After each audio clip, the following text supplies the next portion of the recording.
A quick video about my first attempt to replace brake pipes on the rear of my Fiat Panda 1.1. It just failed its MOT for uneven braking balance, and it turns out there was a leak in the rear cylinder. So some brake fluid had got into the brake pads, and in attempting to take off the cylinders, of course, it's an old 2004 Panda.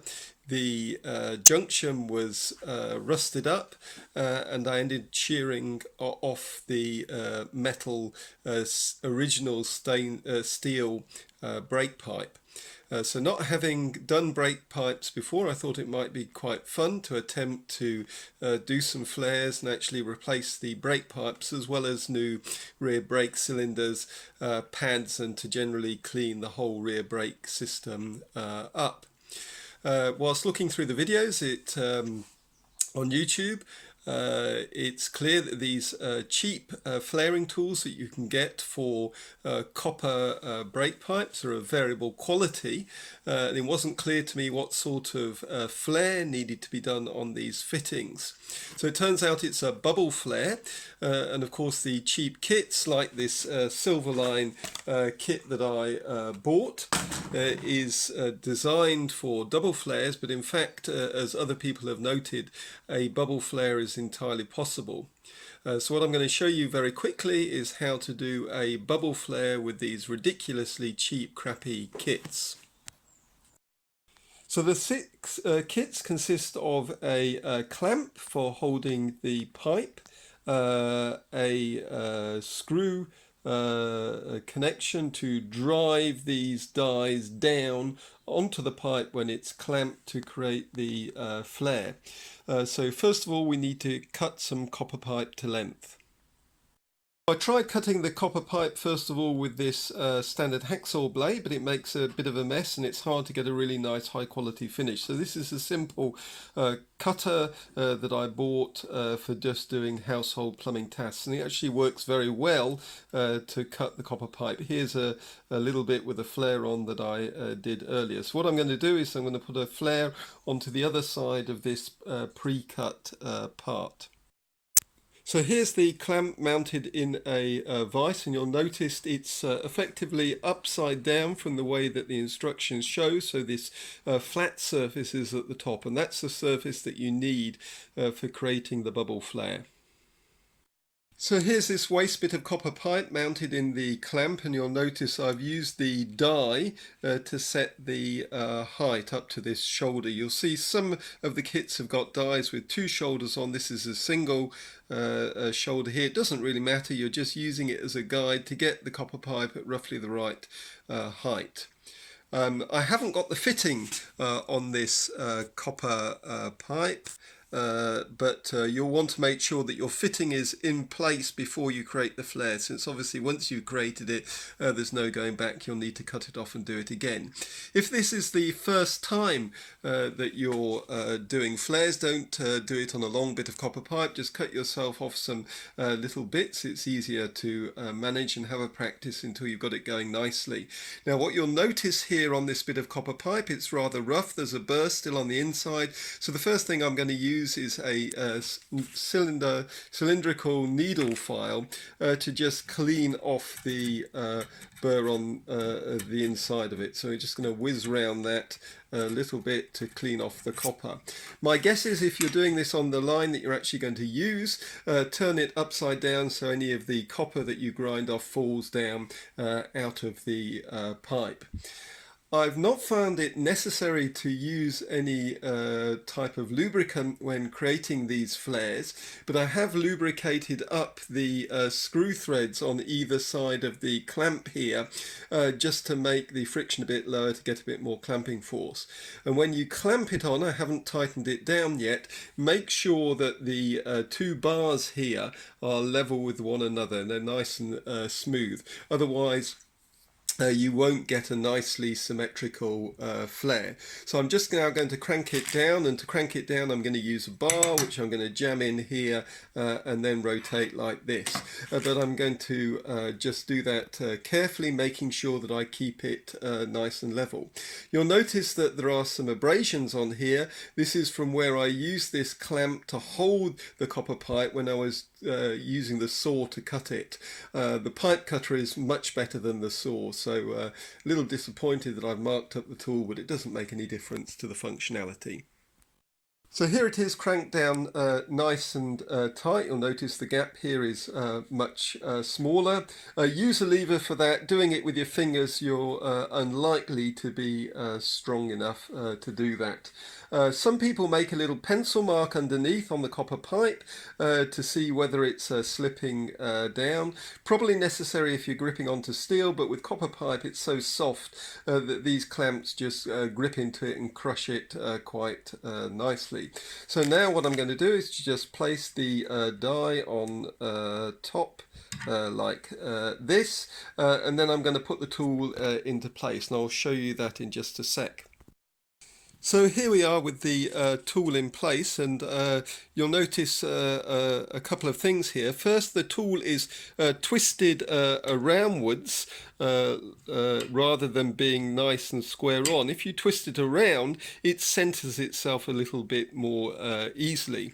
I've also lubricated the thread here on the tool, again to reduce the friction, just to make it a little bit easier to crank down to create the flare.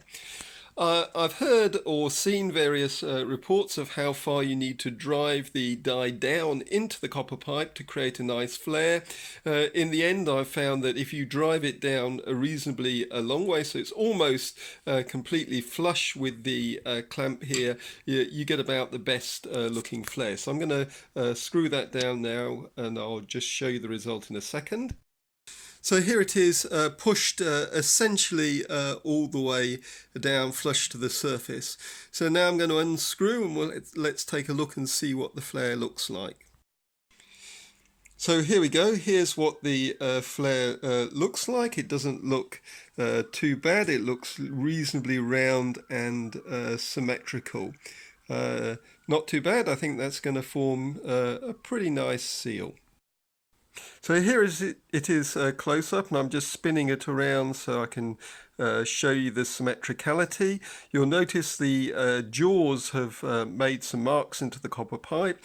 I think they're unlikely to have any structural effect on the material itself. And I'll just show you a comparison to the original Fiat Panda part that I've taken off.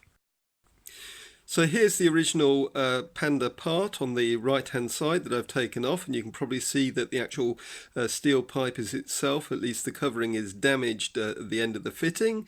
The two flares don't look too dissimilar. Perhaps the original part is a little bit narrow in the center, and the curve on the surface is potentially a little bit different, but I suspect that the copper here is so soft that when you crank it into the fittings, it'll just deform quite nicely onto the face of the valve and produce quite a nice seal.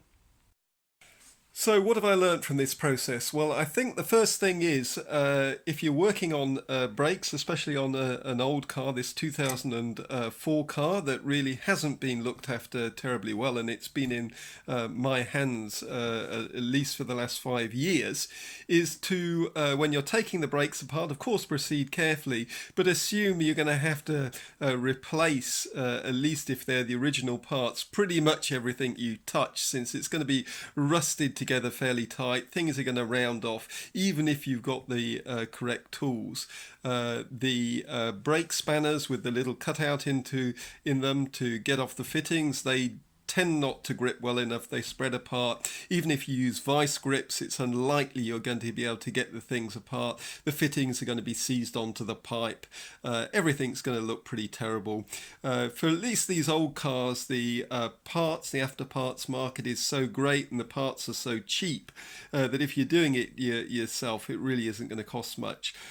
So Whilst I was worried initially about doing brake lines myself, well, the proof is going to be in the pudding and the testing, but so far at least it doesn't seem to be that difficult.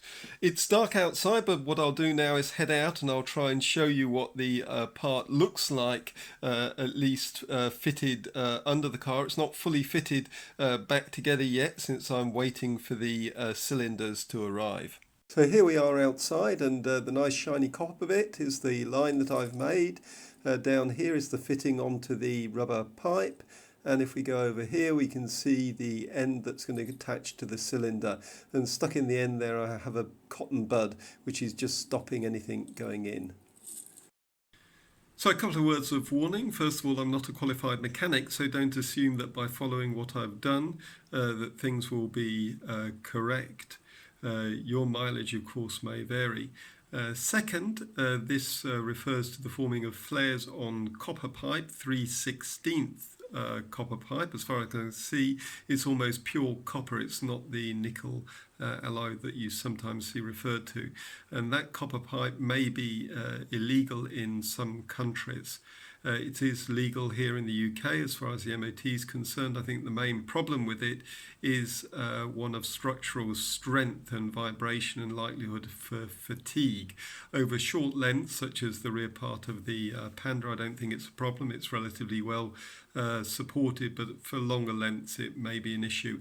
Of course, copper has the value of corroding relatively slowly, although there's some evidence that the copper does get released into the brake fluid, so it may be worth bleeding every so often the brakes to flush out that copper. Certainly if your brake fluid is turning green when you bleed it, that's a sign that things aren't terribly good. But okay, it's I think a reasonable fix. I've certainly seen copper pipes on cars before, and I'll try and post up another video once I get everything reassembled again to show you what it looks like, and I'll also let you know whether it passes its MOT.